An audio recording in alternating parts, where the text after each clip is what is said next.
Bugün sizden bir soru soracağım. Sizde de boss etkinliğinde çok fazla arda arda oynadığınızda, mesela ödül vermediği kısımlarda bile oynadığınızda şöyle Goat mod diye bir şey çıktı mı? Bana çıktı da ancak bu normal oyun kartlarında yok.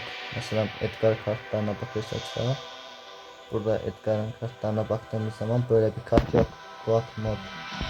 Bence boss bölümüne özel. Sizde de çıktıysa yazın.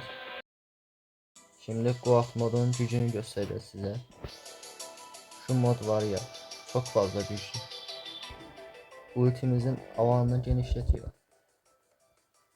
Mermilerimizin büyüklüğüne baksanıza, ne kadar hızlı vuruyoruz mermileri. Ulti çok fazla hızlı doğuyor bu modun sayesinde. Yani sanki bütün özellikleri aynı anda açmış gibi oluyoruz. Ultin hızlı doğuyor, hiper şarjı hızlı doğuyor.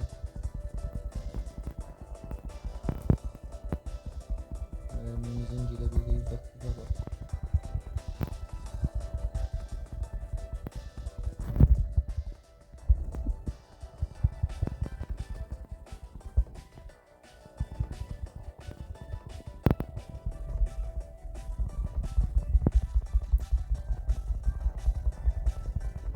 En sonuncu boss'u da zorlanmadan kesiyoruz ya.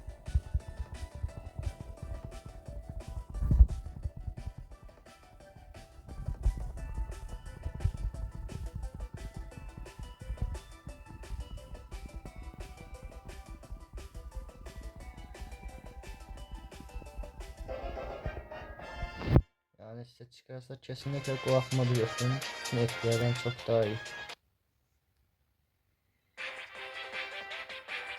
Görüşmek üzere. Sağlıcakla bakın. Tamam.